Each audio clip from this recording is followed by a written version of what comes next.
CM Siddaramaiah ಹೆಸರೇ ಇದೀಗ ವಿವಾದದ ಕಿಡಿಯಾಗಿದೆ. ಮೈಸೂರು ರಸ್ತೆಗೆ ಹೆಸರಿಡೋ ವಿಚಾರವಾಗಿಯೇ ಕಿತ್ತಾಟ ಜೋರಾಗಿದೆ. ಕಾಂಗ್ರೆಸ್ ನಾಯಕರು ರಸ್ತೆಗೆ ಹೆಸರಿಡೋ ದಾಖಲೆಗಳೆಲ್ಲ ಇಲ್ಲ ಅಂತ ಅಂದ್ರೆ ವಿವಿಧ ಸಂಘಟನೆಗಳು ದಾಖಲೆಗಳನ್ನು ರಿಲೀಸ್ ಮಾಡ್ತಾ ಇದ್ದಾರೆ. ಈ ಕುರಿತ ಕಂಪ್ಲೀಟ್ ರಿಪೋರ್ಟ್ ಇಲ್ಲಿದೆ.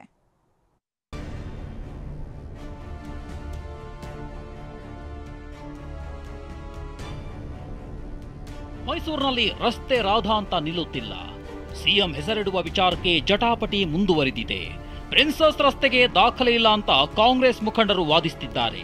ಆದರೆ ವಿವಿಧ ಸಂಘಟನೆಗಳು ಪ್ರಿನ್ಸಸ್ ರಸ್ತೆಗೆ ದಾಖಲೆಗಳಿವೆ ಅಂತ ಹೇಳಿ ಸಿದ್ದರಾಮಯ್ಯ ಹೆಸರಿಗೆ ವಿರೋಧ ವ್ಯಕ್ತಪಡಿಸುತ್ತಿದ್ದಾರೆ. ಮೈಸೂರಿನಲ್ಲಿ ಮುಂದುವರಿದ ರಸ್ತೆ ರಾಧಾಂತ. ರಾತ್ರೋರಾತ್ರಿ ಪ್ರಿನ್ಸಸ್ ರಸ್ತೆಯ ಸ್ಟಿಕ್ಕರ್ ತೆರವು. ಸಾಂಸ್ಕೃತಿಕ ನಗರಿ ಮೈಸೂರಿನಲ್ಲಿ ರಸ್ತೆ ರಾಜಕೀಯ ಜೋರಾಗಿದೆ. ಸಿದ್ದರಾಮಯ್ಯ ಹೆಸರಿಡುವುದಕ್ಕೆ ವಿರೋಧ ವ್ಯಕ್ತಪಡಿಸಿರುವ ವಿವಿಧ ಸಂಘಟನೆಗಳ ಸದಸ್ಯರು ನಿನ್ನೆ ಕೆಆರ್ಎಸ್ ರಸ್ತೆಗೆ ಪ್ರಿನ್ಸಸ್ ರಸ್ತೆ ಎಂದು ಸ್ಟಿಕ್ಕರ್ ಅಂಟಿಸಿ ಪೂಜೆ ಮಾಡಿದ್ರು.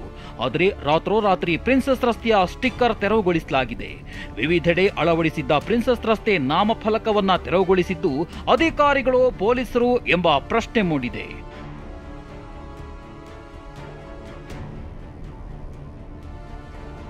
ನಿನ್ನೆ ವಿವಿಧ ಸಂಘಟನೆಗಳು ಅಂಟಿಸಿದ್ದ ಪ್ರಿನ್ಸಸ್ ರಸ್ತೆ ಸ್ಟಿಕ್ಕರ್ನಲ್ಲಿ ಏನೇನಿತ್ತು ಅನ್ನೋದನ್ನ ನೋಡೋದಾದ್ರೆ 1921ರಲ್ಲಿ ನಾಲ್ವಡಿ ಅವರಿಂದ ಪ್ರಿನ್ಸಸ್ ರಸ್ತೆ ಉದ್ಘಾಟನೆಯಾಗಿದೆ. ನಾಲ್ವಡಿ ಕೃಷ್ಣರಾಜ ಒಡೆಯರ್ ಹೆಸರು ಸ್ಟಿಕ್ಕರ್ನಲ್ಲಿ ಉಲ್ಲೇಖಿಸಲಾಗಿತ್ತು. ಸ್ಟಿಕ್ಕರ್ನಲ್ಲಿ ನಾಲ್ವಡಿ ಹಾಗೂ ಕೃಷ್ಣಾಜಮ್ಮಣ್ಣಿ ಅವರ ಭಾವಚಿತ್ರವಿತ್ತು. ಕೆಆರ್ಎಸ್ ರಸ್ತೆಗೆ ಪ್ರಿನ್ಸಸ್ ರಸ್ತೆ ದಾಖಲೆ ಇಲ್ಲ ಅಂತ ಕಾಂಗ್ರೆಸ್ ಮುಖಂಡರು ವಾದಿಸುತ್ತಿದ್ದಾರೆ. ಆದರೆ ಪ್ರಿನ್ಸಸ್ ರಸ್ತೆ ಎಂದು ಹೆಸರಿಡುವ ನಾಮಫಲಕ ಲಭ್ಯವಾಗಿದೆ. ಯಾದವಗಿರಿ ರೈಲ್ವೆ ಬಡಾವಣೆಯ ಮನೆಗೆ ನಾಮಫಲಕ ಅಳವಡಿಸಲಾಗಿದೆ. ಮನೆ ನೇಮ್ ಬೋರ್ಡ್ನಲ್ಲಿ ಪ್ರಿನ್ಸಸ್ ರಸ್ತೆ ಎಂದು ನಮೂದಿಸಲಾಗಿದೆ. ಒಡೆಯರ್ಗಳು ಇದ್ದಾಗ ಈ ರೋಡಲ್ಲಿ ಅವರು ಪ್ರಾಮಿನೆಂಟ್ ಆಗಿರುವ ತುಂಬ ಫೆಸಿಲಿಟೀಸ್ನ ಕಟ್ಟಿದ್ದಾರೆ. ಓಕೆ, ಈ ಫಸ್ಟು ಸ್ಟಾರ್ಟ್ ಆಗೋದು ರೈಲ್ವೆ ಸ್ಟೇಷನ್ ಆದಮೇಲೆ ರೈಲ್ವೆ ಮ್ಯೂಸಿಯಂ ಬರುತ್ತೆ, C F T R I ಆದಮೇಲೆ ಇಲ್ಲಿ ಆಕಾಶವಾಣಿಯಿಂದ ಇಲ್ಲಿ ಮುಂದೆ ಬಂದ ಕೂಡಲೇ ಈಗ ಇಲ್ಲಿ ದೇವಸ್ಥಾನ ಇದೆ. ಮುಂದಕ್ಕೆ ಹೋಗ್ತಾ ಇದ್ದರೆ ನೀವು ಅಲ್ಲಿ ಸ್ಯಾನಿಟೋರಿಯಂ ಕಟ್ಟಿರೋದು ಯಾರು? ಒಡೆಯರ್ ಟೈಮಲ್ಲಿ PK ಸ್ಯಾನಿಟೋರಿಯಂ. ಅದು PK ಸ್ಯಾನಿಟೋರಿಯಂ ಒಡೆಯರ್ಗಳ ಹೆಸರು. ಅಷ್ಟೇ ಅಲ್ಲ, ರಸ್ತೆಗೆ ಪ್ರಿನ್ಸಸ್ ಹೆಸರಿತ್ತು ಎಂಬುದಕ್ಕೆ ಮತ್ತೊಂದು ಮಹತ್ವದ ದಾಖಲೆ ಲಭ್ಯವಾಗಿದೆ. 1921ರಲ್ಲಿ ಪ್ರಿನ್ಸಸ್ ರಸ್ತೆ ಎಂದು ನಮೂದಾಗಿರುವ ನಕ್ಷೆಗೆ ನಗರಾಭಿವೃದ್ಧಿ ಟ್ರಸ್ಟ್ ಬೋರ್ಡ್ ಮೈಸೂರು ಚೇರ್ಮನ್ ಸಹಿ ಹಾಕಿದ್ದಾರೆ. ಮೈಸೂರು ಪಾಲಿಕೆ ಕಚೇರಿಗೆ ತೆರಳಿ ಆಯುಕ್ತರನ್ನ ಭೇಟಿಯಾಗಿ ಸ್ನೇಹಮಯಿ ಕೃಷ್ಣ ನೇತೃತ್ವದ ನಿಯೋಗ ಚರ್ಚೆ ನಡೆಸಿದೆ. ಪ್ರಿನ್ಸಸ್ ರಸ್ತೆಗೆ ದಾಖಲೆಗಳಿವೆ, ಸಿಎಂ ಹೆಸರು ಇಡೋದು ಬೇಡ, ಪ್ರಿನ್ಸಸ್ ರಸ್ತೆ ಅಂತಲೇ ಉಳಿಸಿಕೊಳ್ಳಿ ಎಂದು ಮನವಿ ಮಾಡಿಕೊಂಡಿದೆ. ಸರ್, ಅವರು ಹೇಳಿದ್ದೇನೆಂತ ಹೇಳಿದ್ರೆ ಮೈಸೂರು ಮಹಾನಗರ ಪಾಲಿಕೆಯ ದಾಖಲೆಗಳಲ್ಲಿ ಇದುವರೆಗೂ ಕಂಡು ಬಂದಿಲ್ಲ. ಸೊ ಈಗ ನಾವೇನು ದಾಖಲೆ ಕೊಟ್ಟಿದ್ದೀವಿ, ಬೇರೆ ಬೇರೆ ಇದಕ್ಕೆ ಸಂಬಂಧಪಟ್ಟಾಗೆ ಏನೇನು ದಾಖಲಾತಿ ಅವೆಲ್ಲ ಕೊಟ್ಟಿದ್ದೀವಿ, ಅವ್ರ ಗಮನಕ್ಕೆ ಬಂದಿದೆ.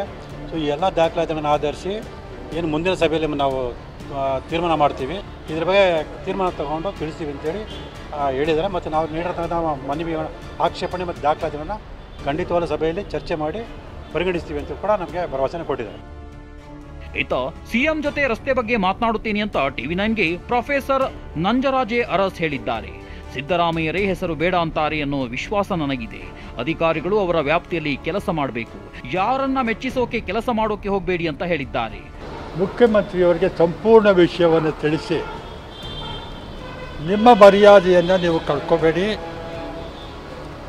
ಮೈಸೂರಿನ ಮರ್ಯಾದೆಯನ್ನು ಉಳಿಲಿ, ನಿಮ್ಗೆ ಅವಮಾನ ಆಗತ್ತು ತಪ್ಪಬೇಕು, ಈ ಹಗರಣಗಳು ವಾದ ವಿವಾದಗಳು ಬೇಡ ಅಂತ ಅವರ ಹತ್ರನೂ ಮಾತಾಡ್ತೀವಿ. ಬಹುಶಃ ನಮಗಿರೋ ವಿಶ್ವಾಸದಲ್ಲಿ ಅವರೇ ಇದನ್ನು ಬೇಡ, ನಾನು ಹೆಸರಿಡೋದು ಬೇಡ ಅಂತ ಹೇಳುವಂಥ ಪರಿಸ್ಥಿತಿ ಬರುತ್ತೆ. ಒಂದೆಡೆ ಮೈಸೂರಿನ ಕೆಆರ್ಎಸ್ ರಸ್ತೆಗೆ ಹೆಸರಿರುವ ಪುರಾವೆಯೇ ಇಲ್ಲ ಅಂತ ಕಾಂಗ್ರೆಸ್ ಮುಖಂಡರು ಹೇಳ್ತಿದ್ದಾರೆ. ಮತ್ತೊಂದೆಡೆ ರಸ್ತೆಗೆ ಸಿದ್ದರಾಮಯ್ಯ ಹೆಸರಿಡುವುದು ಬೇಡ, ಈಗಾಗಲೇ ಸಾಕಷ್ಟು ದಾಖಲೆಗಳಿವೆ ಅಂತ ಸಾಮಾಜಿಕ ಹೋರಾಟಗಾರರು ಒಂದೊಂದೇ ದಾಖಲೆಗಳನ್ನ ರಿಲೀಸ್ ಮಾಡ್ತಿದ್ದಾರೆ. ರಸ್ತೆ ರಾಧಾ ಅಂತ ಅದೆಲ್ಲಿಗೆ ಹೋಗಿ ನಿಲ್ಲುತ್ತೋ ನೋಡಬೇಕಿದೆ. ರಾಮ್ ಜೊತೆ ದಿಲೀಪ್, TV9 ಮೈಸೂರು.